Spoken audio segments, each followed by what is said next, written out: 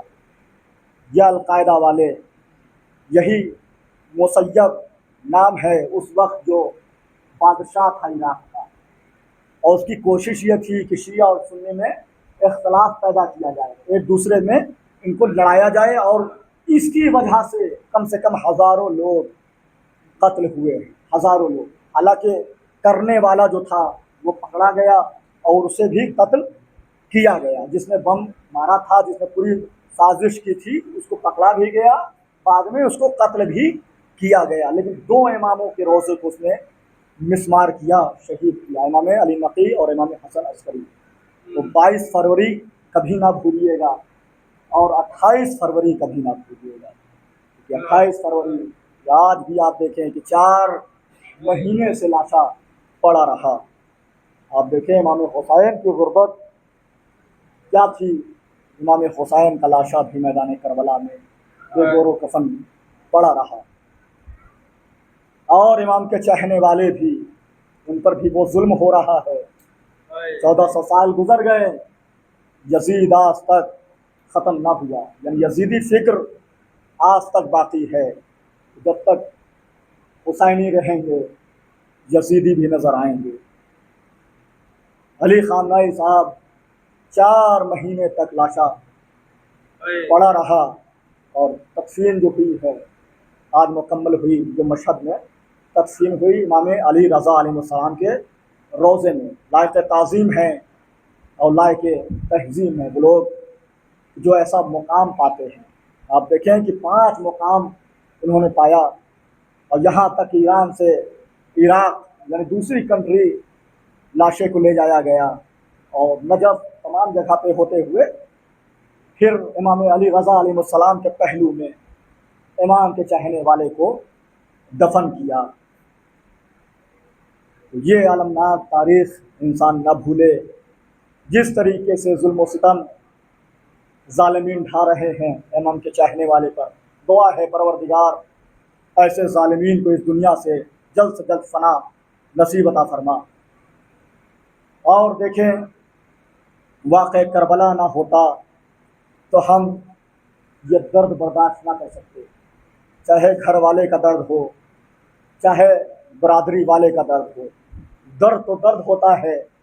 واقع کربلا ہمیں یہی درس دے رہا ہے کہ کوئی بھی مرحلہ آ جائے، کیسی بھی پریشانی آ جائے، کبھی گھبرانا نہیں، کبھی پریشان نہ ہونا، کبھی پریشان نہ ہونا۔ لوگوں کے گھر میں ایک جنازے ہوتے ہیں، لوگ پریشان ہو جاتے ہیں، اور کفرانی باتیں بھی ذہن سے، زبان سے نکل آتی ہے کہ یا اللہ ہم ہی ملے ہیں جو اتنی بڑی مصیبت ہم پر ٹوٹ پڑی۔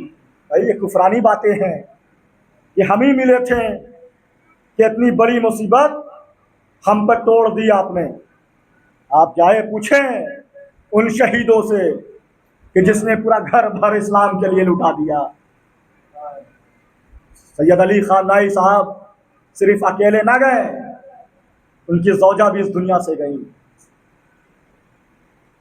بھائی چھوٹی سی پوتی، کیا عمر تھی، 1.5 سال کی بھی نہ ہو سکی تھی، 13 مہینے کی بچی، معصوم بچی اس دنیا سے چلی گئی۔ واقع کربلا اپنے آپ کو دوہرا رہی ہے. ایسا لگتا ہے کہ واقع کربلا اپنے آپ کو دوہرا رہی ہے. آپ سمجھیں کہ ظالم کیسے ہوتے ہیں، کس طریقے سے ظالموں نے مدد کی یزیدوں کی. وہاں پر مسلمان تھے لیکن یزید سے کی بیعت میں تھے. یہاں بھی مسلمان ہیں لیکن کفر کی بیعت میں ہیں. لیکن امام حسین کا چاہنے والا کبھی بیعت نہیں کر سکتا. کہ امام حسین نے یہی کہا تھا کہ مجھ جیسا تجھ جیسے کی کبھی بیعت نہیں کر سکتا. اور ہاں آزادارو، یہی وجہ تھی کہ واقع کربلا رونما ہوئی اور امام حسین کو گھیر کے کربلا کے میدان میں روک لیا گیا. کیونکہ امام حسین کربلا میں نہیں بلکہ کوفہ جانا چاہتے تھے، لیکن کربلا میں یزیدی لشکر نے امام حسین کو روکا اور روکنے کے بعد کہا کہ آپ کو یہیں پر قیام کرنا ہے، آپ کو یہیں پر قیام کرنا ہے. ابن زیاد کا حکم ہے کہ آپ کوفہ نہیں جائیں گے. امام حسین نے سنا، قافلے کو روکا، روکنے کے بعد مٹی کو سونگھا اور سونگھنے کے بعد کہا ہاں یہ وہی مقام ہے کہ جس کے لیے میرے نانا نے مجھ سے وعدہ لیا تھا کہ اے حسین تیرا زمین کربلا پہ خون بہایا جائے گا. اے حسین زمین کربلا پہ تیرے بچے شہید کر دیے جائیں گے. اے حسین زمین کربلا وہ زمین ہوگی کہ جہاں پہ تیری بہنیں، ارے تیری بہنیں، تیری بیویاں بے مخنو چادر پھرائی جائیں گی.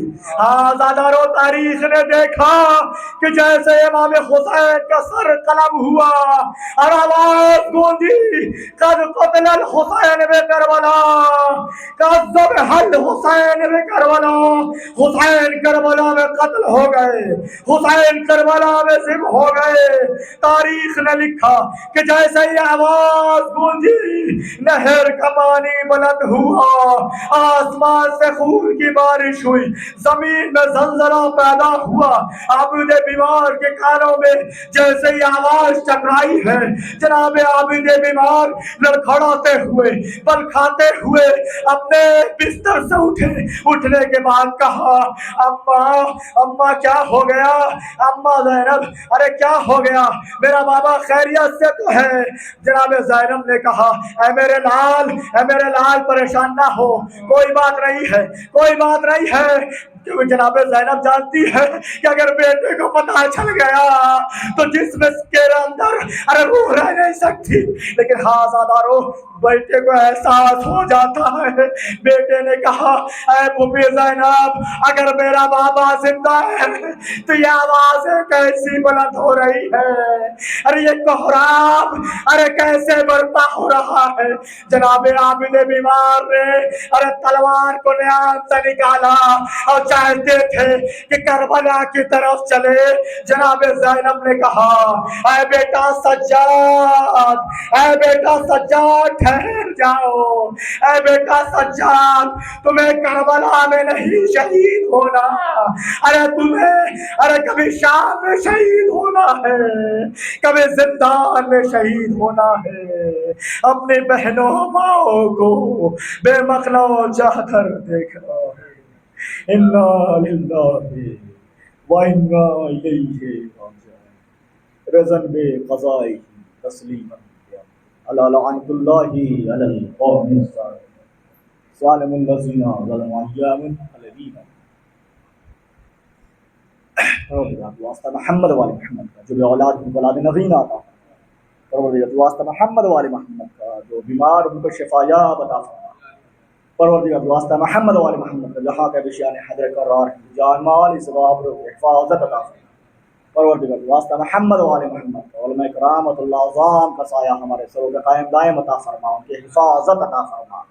پروردگار واسطہ محمد والے محمد کا کہ ایران کی حفاظت عطا فرما، ایران کے لوگوں کی حفاظت عطا فرما اور ان کو فتح و کامرانی نصیب عطا فرما اور ان کے دشمنوں کو نیست و نابود عطا فرما. پروردگار واسطہ محمد والے محمد کا جن مربین کے لیے اس سال ثواب کی مجلس ہے، پروردگار قدیر حسین ابن ضمیر حسین صاحب کی جوار معصومین میں جگہ عنایت عطا فرما، ان کی گناہوں کے استغفار عطا فرما، کروٹ کرو جنت نصیب عطا فرما. اور اللہ العظمہ سید علی خان نائی صاحب جو اس دنیا سے گئے، پروردگار تمام گناہوں خطاؤں کو معاف کرتے ہوئے جوار معصومین میں جگہ عنایت عطا فرما. سب سے خاص دعا یہ ہے کہ امام حجت امام زمانہ کو ظہور میں تعجیل عطا فرما، ان کے اوان و انصار میں شمار عطا فرما۔ ربنا تقبل منا انک انت السمیع العلیم۔ گزارش ہے ایک مرتبہ سورہ الحمد اور 3 مرتبہ سورہ توحید کی تلاوت فرما کر سید قدیر حسین ابن سید ضمیر حسین اور آیت اللہ عظمیٰ سید علی خامنائی ابن جواد علی خامنائی صاحب کے روح کو احسان